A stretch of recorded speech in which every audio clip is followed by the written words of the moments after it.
ప్రధానమంత్రి దగ్గరికి ఎందుకు అపాయింట్మెంట్ అడిగాడు?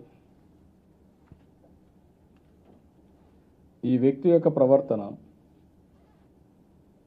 ఒకప్పుడు కాంగ్రెస్ పార్టీతో సంబంధం పెట్టుకోవడం. వీళ్ళ నాన్న కాంగ్రెస్ పార్టీలో చీఫ్ మినిస్టర్. కాంగ్రెస్ పార్టీని అడ్డం పెట్టుకొని వీళ్ళ నాయన చీఫ్ మినిస్టర్ అడ్డం పెట్టుకొని వేల కోట్ల రూపాయలు దోపిడీకి శ్రీకారం చుట్టారు. ఇష్టానుసారంగా క్రిమినలైజేషను, బోగస్ కంపెనీలు, సూట్ కేస్ కంపెనీలు అవన్నీ బయటపడ్డాయి. ఎప్పుడు బయటపడ్డాయి? ఆ డబ్బులు సంపాదించి కాంగ్రెస్తోనే డిఫర్ కావడం. ఆ రోజు ఏంటి, కడప పౌరుషానికి, సోనియా గాంధీ బానిసత్వానికి సవాల్, మడమ తిప్పని వంశం మాది, మాట తప్పని వంశం, ఎన్ని మాట్లాడడం. అక్కడి నుంచి స్టార్ట్ చేస్తే ఆవిడ కూడా ఆ రోజు వీళ్ళు చేసిన పనికి కేసులు అవన్నీ పెట్టి వచ్చింది, ఎంక్వైరీ చేశారు, వాస్తవాలు ఉన్నాయి, ఎస్టాబ్లిష్ అయింది, ఎవరు తప్పించుకోలేరు, పెట్టుకున్నారు. మళ్ళీ ఏం చేశారు, రాయబారం. ఎలక్షన్లకు అప్పుడు వచ్చే కొందికి బైఫర్కేషన్ వచ్చింది. మళ్ళా ఆవిడతో కలిశారు. కలిసి జైల్లో నుంచి బ్రహ్మాండంగా తీసుకొచ్చారు. రాజభోగాలతో పెద్ద ఊరేగింపులతో. హైదరాబాద్ అయితే మీరు అందరూ చూసుంటారు. ట్రాఫిక్ జామ్ చేసి ఒక హాఫ్ ఎ డే ఊరేగింపులు తీసుకొచ్చి మొత్తం ట్రాఫిక్ని అల్లకల్లోలం చేశారు. అక్కడి నుంచి వచ్చారు.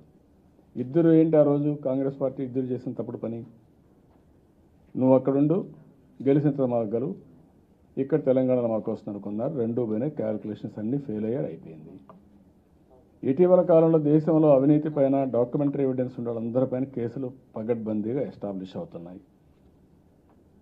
ఇప్పుడు మొన్నటి వరకు ఏం మాట్లాడారు, మా ఎంపీలు రాజీనామా చేస్తారు, లగ్నం పెట్టారు. దేనికి? స్పెషల్ స్టేటస్కి. ఇప్పుడు లగ్నం పెట్టిన వాళ్ళు సపోర్ట్ చేస్తామంటారు. ఓకే, ఏం చెప్పాలి? దేనికి పోయారు మీరు ప్రధానమంత్రికి? ఓకే, వెళ్ళావు. ప్రధానమంత్రి ఈజ్ మెంట్ ఫర్ ఎవ్రీబడి, ఈ హెస్ టు గివ్ ఇంటర్వ్యూ. నువ్వు అపోజిషన్ పార్టీ, నీకు ఒక 6 మంది ఎంపీలు ఉన్నారు, 6 7 ఉన్నారు అనుకుంటా, ఇంకా ఉన్నారు. మీరు వెళ్ళారు. వెళ్ళినప్పుడు మీ ఎంపీలు అడుగుంటారు పోయేసి, మా లీడర్ వస్తున్నాడు మీరు ఇవ్వాలని. పిఎం ప్రధానమంత్రి కాబట్టి అన్ని పార్టీలకు ఇస్తారు, వీళ్ళకి కూడా ఇచ్చారు. ఇస్తే దేనికి పోయారు మీరు? ఏం అడిగారు? మీరు స్పెషల్ స్టేటస్ ఇవ్వకపోతే మేము రాజీనామా చేస్తామని చెప్పారా? దేనికోసం పోయారు మీరు? చెప్పాలి కదా.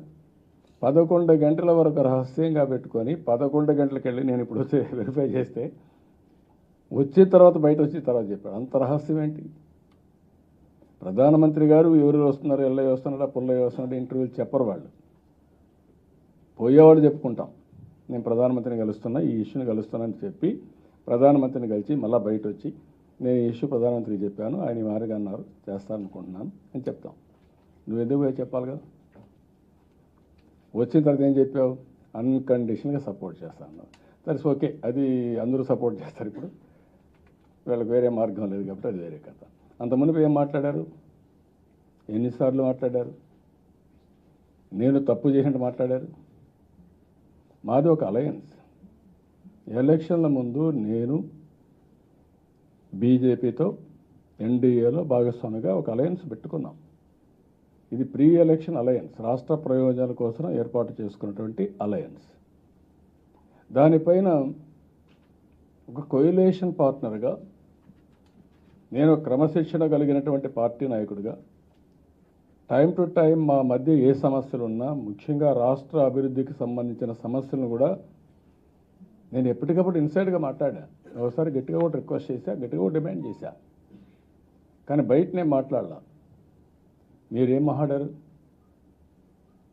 నన్ను ఎన్ని మాటలు అన్నారు మీరు? ఇప్పుడు మీరు ఎందుకు వెళ్ళారు? నేను అడిగే స్ట్రైట్ క్వశ్చన్. ఏంటి మీకు ఏమి కల వచ్చింది, లేకపోతే ఏమి వచ్చింది, లేకపోతే నువ్వేం ఊహించుకున్నావు, ఏం భయపడ్డావు, దేనికి పోయావు, ఏమి సాధించావు కూడా చెప్పాలి కదా. What you have achieved, you have to answer that. Is in public life. Public లైఫ్లో ఉండే వ్యక్తి ఈజ్ అకౌంటబుల్ టు పబ్లిక్. అతని నేచర్ ఏంటంటే 40,000 కోట్లు చేసిన, తప్పుడు కంపెనీలు పెట్టినా, పోలీసులు మాట్లాడినా, లేకుంటే ఎవ్రీడే ఫ్రైడే పోయి వచ్చినా ఇష్ట ప్రకారం మాట్లాడుతున్నా, ఎదురేస్తున్నాడు క్వశ్చన్స్ అన్ని మనల్ని. ఇంతవరకు మీ ఇల్లు ఎవరిదని చెప్పడం, కానీ ఇక్కడ వాళ్ళందరిపైన ఆరోపణ చేస్తాడు. నీకు 40,000 కోట్లు కదా, ఎంత ఆస్తుంది చెప్పబోయా, ఎన్ని కంపెనీలు చెప్పబోయా, ప్రైవేట్ కంపెనీలా, పబ్లిక్ లిమిటెడా, ఎక్కడ వచ్చాయి, ఎట్లా ఆస్తులు వచ్చాయి చెప్పడు. ఓకే, నీ ఎస్కేప్.